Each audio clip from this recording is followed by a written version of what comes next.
All right. Yeah, Saturday, May 30th here in the Sports Barn. Old business, baseball picks, free baseball picks, old business. Another crummy Friday night. Not as disastrous as a week ago where we lost 7 units in one night. We only lost 2 units. It was just a weird night. I told you going into it, Friday's not our day. Never has been. But we had a bunch of games that went against us late, blowing, a 3-run lead in the 9th inning to Colorado, walk-off home run in Pittsburgh. Games that we were leading that we couldn't hold. The Cubs got off to a nice big lead for us, couldn't hold it. Burn hard on 2 big favorites that we had that lost. It's seemingly a theme. I may try to research that and see if I can I told you that in my analysis of my winning season 3 years ago, that where I won all them units, the underdogs and big favorites, and I mean big favorites, like minus 180 and above, were where I made my profit. Where I just barely broke even was in between those middling favorites, like minus 160. And I don't know, maybe there's something to that. Don't trust a not very good team as with a big favorite. Maybe it's something like that. I don't know. I may try to fiddle around with that and see if there's something to that. But yeah, I thought we were going to win. If you talked to me at 10 o'clock last night, I would have said, we're winning tonight. This is a win. And then, it all just kind of slipped through our fingers. But Saturday, generally Saturday's a winning day for us. Certainly was last weekend. Let's see if we can't make it so this weekend. Today. Atlanta, Cincinnati, we were right about that game yesterday. Chris Paddock doing what he's paid to do, which is absorb innings, absorb punches, absorb losses. So now I think this is where we might want to look for the Reds. We always do like Brady Singer. We think he's an undervalued asset. We're getting a nice price there. This feels like if the Reds were going to get a game, this is off the Braves. This would be where they need to go. Martin Perez, he's just so. The guy's been around forever, and at this point in his career, he's just so. So I think that's what we're looking at there. Twins Pirates, I thought we had an okay read with the Twins. We did have an okay read. I mean, everything we said that was going to happen last night happened. Jared Jones was not good. I watched the highlights of this game. You're coming off of whatever surgery, Tommy John, I guess it was. And your first time over, you're throwing 100 mile, over 100, 101, 101, 101. What are you doing? What are you doing? I just don't understand that. You think the guy would want to,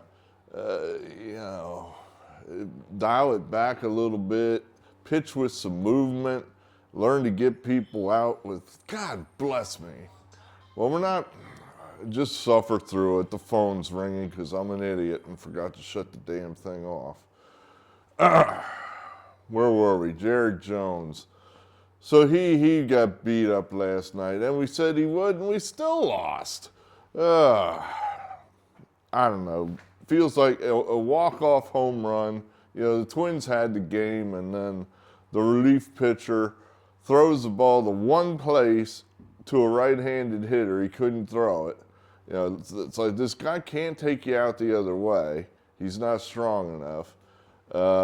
all you need to do is just stay away from him. Well, you tried to sneak a fastball inside on the guy, and he was waiting. Pow! Game over.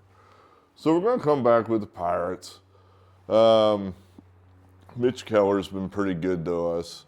The Twins are just so...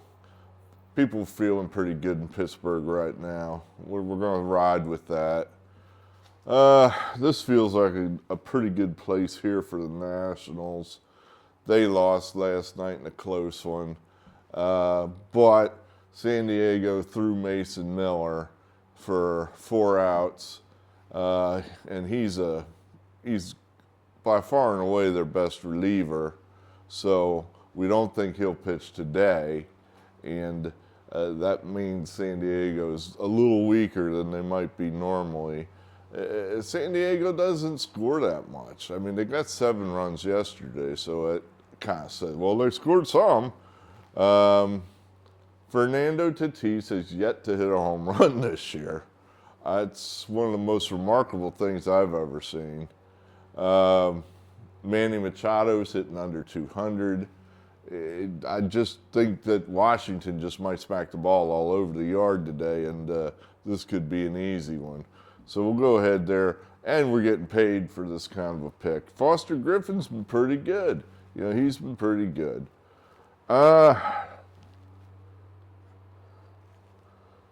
Toronto, they came back yesterday and got a nice win off of Baltimore. At the moment, I think it was a Trevor Rogers game, and once again, Trevor, it looked like he was back, if you will, and then he blew up in the end, let the Blue Jays back in the game, and then the Blue Jays beat the Baltimore bullpen to steal it. And I'm not crazy about this pick, but I just have a hunch. This is almost a hunch play. Trey Savage is going for the Blue Jays. I figure half of Boyertown's going to be down there at that game today. Savage is from Boyertown, so this is the first time I think he's pitched close to home where everybody can go see him. So, yeah, I think he's going to be amped up and want to have a big game. And I kind of think he's been pretty solid, this guy, hasn't really blown up yet. Baltimore, there's just, that team just, right now, the Blue Jays are better. And, it's not a hateful price. I'd rather be a pick 'em, but we're going to go with Toronto.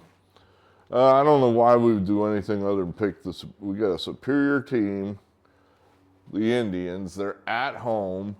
Parker Messick is pitching just fine. I mean, he's every bit as good as Sonny Gray for the Red Sox. I don't know. I don't know why on earth we'd not do that. We'll just take the Indians again. I got to get on my notes here. What did we say here? The Mets. Is that what we said? I don't know why, but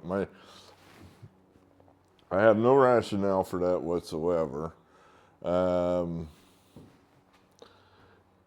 Maybe it's the Mets play better at home. Maybe it's just that. Yeah, that they pulled one out last night, and they do seem to build that kind of like energy at whatever they call that place, New Shea Stadium, when they win at home. So, well, I'm not crazy about that pick. I don't like the price on this game, but Tampa just seems to, they're good. They're a good home team, and I guess, like I said, if we're going to lay that kind of wood there, might as well do it with a good team. And Tampa's good. They have an offense. Those guys you've never heard of, Yandy Diaz, he's a killer. Caminero, he's a thumper. Aranda, these are guys that generate runs.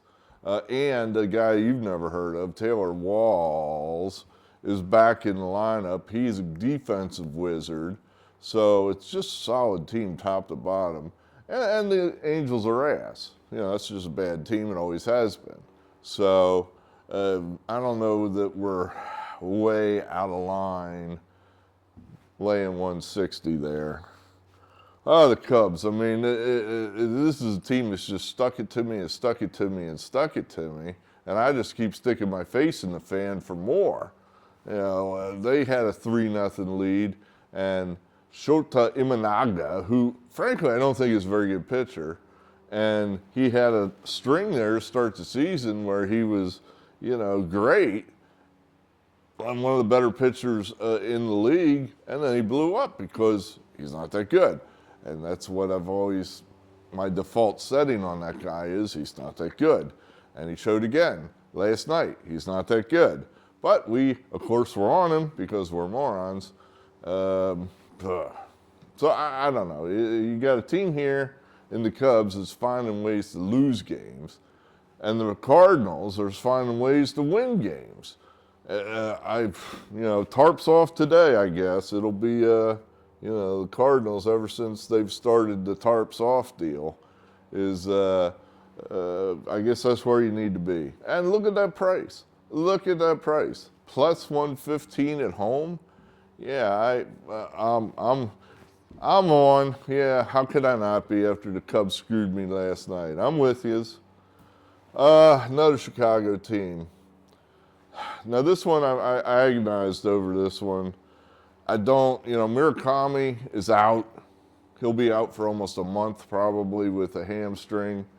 That's huge for those guys. He was half their offense.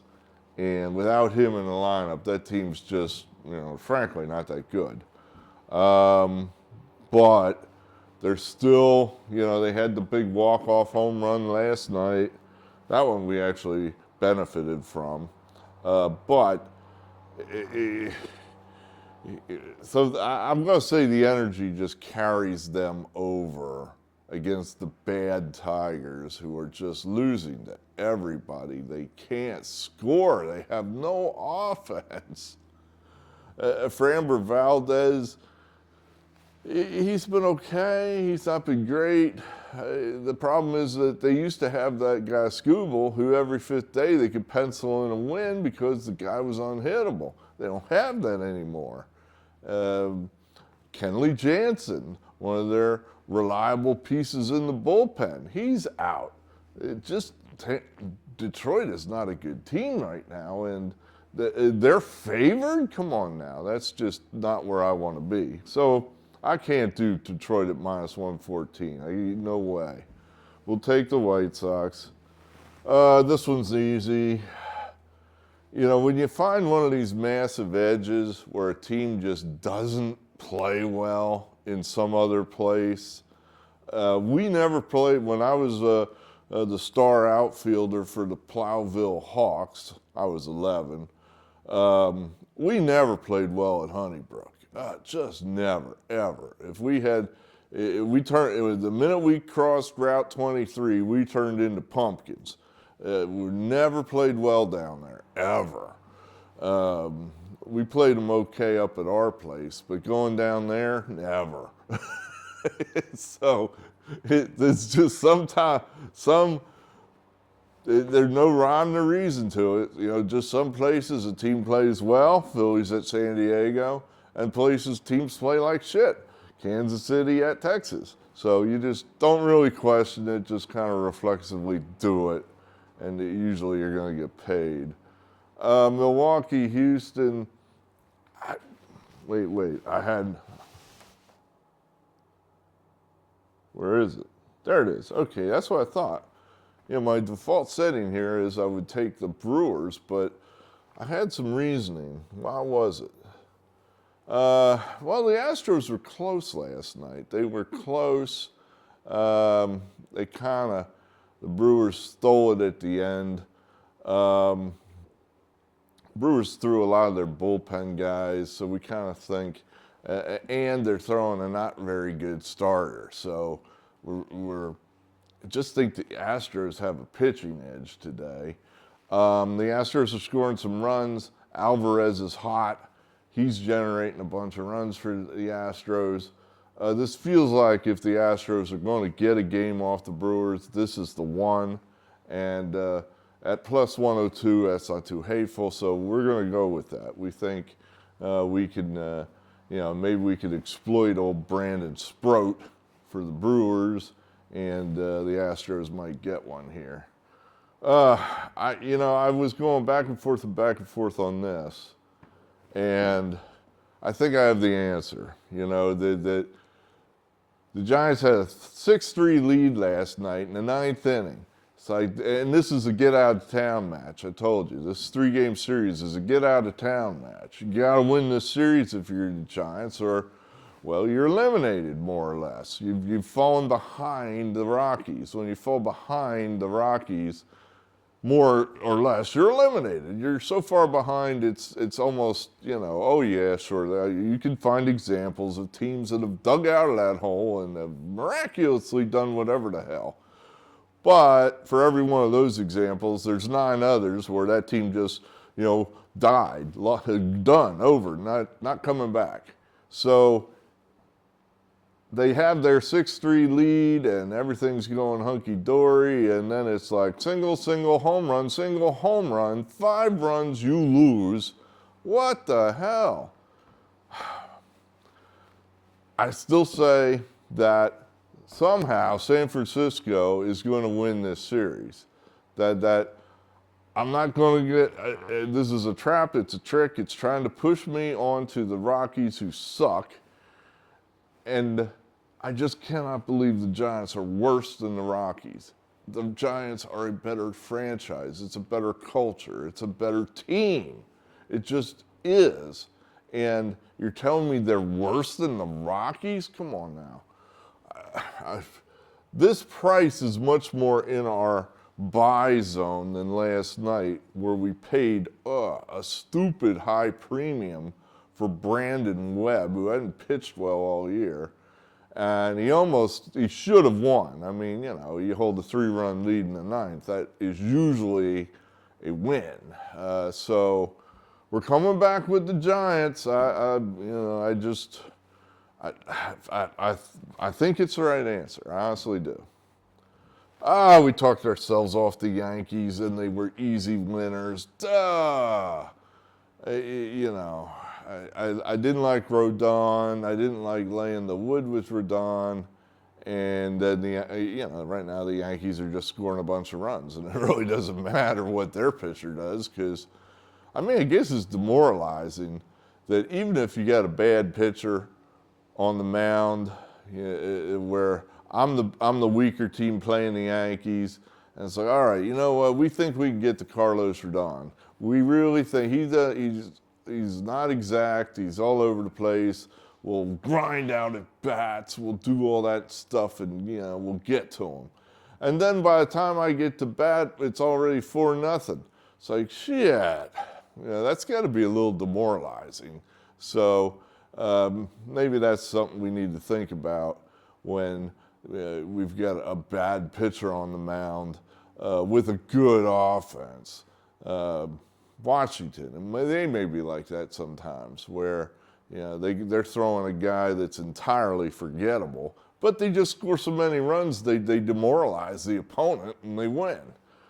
So we're going into Yankees. The model loves this game. The price seems a little high to me, but we're getting a premium pitcher in Brian Wu. I wonder if Brian Wu has ever watched wrestling in his life. I wonder. Well, I don't know anything about Brian Wu. He clearly has an Asian background. Wrestling's big in Asia, so maybe he is somewhat familiar with wrestling, or the Nature Boy. Woo! We'll go with Seattle. You know what? I got conflicting information on this game. One place I went to said it's going to be Luzardo. Another one said it's going to be Painter. And I think it's Luzardo. It has to be Luzardo. Otherwise, there's no way in the world that number would be where it would be. So the Phillies I think they have a chance here because Luzardo has thrown pretty well the last few starts. I don't know. I mean, Luzardo faced the Dodgers in Philadelphia in Game 2 of the 5-game series last year, a game the Phillies had to have. He was okay. He wasn't special. He gave up 2 runs over 6 innings. It wasn't good enough, and the Phillies lost. And that's been Luzardo his whole career. He's not good enough. It's just not good enough. It's sexy to watch. He'll strike guys out. Yeah, it's all exciting, and then ultimately the dude loses. So you're only laying 127 with the 2-time defending world champions who hit 4 home runs last night, I might add. A couple off of Zach Wheeler, who is a vastly superior pitcher to Jesus Luzardo.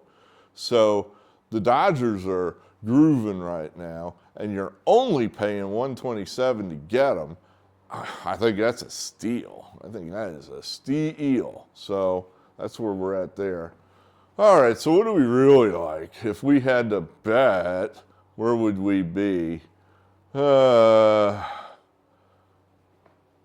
Cleveland, Seattle, probably Texas. Yeah, maybe Washington might be there. But yeah, maybe the Dodgers. That just seems like that's just an overlay. I know subscriber X on the 2% chance that he's actually listening at this stage of the video is saying, but Sasaski's terrible. We'll see. You might be right. We'll see. Okay, there it is. Let's have some winners today. Let's keep pushing forward. We've been on somewhat of a roll here since those first 2 days. We're probably up, I don't know, 10, 11 units if you throw away the very first 2 days that we came out of retirement. And I think that's okay. Tomorrow, Sunday, it's hard to get a video up, just life is interceding in the weekends, and sometimes it's hard to get that video up, especially the first game starts at like 12:15 now, the Peacock special. We'll do the best we can. It's free. You get what you pay for. So it might be up, it might not be up. It probably will be up. We'll leave it at that. Hey, I'm Eric Arnold. I give you free picks. What more could you want? Talk again.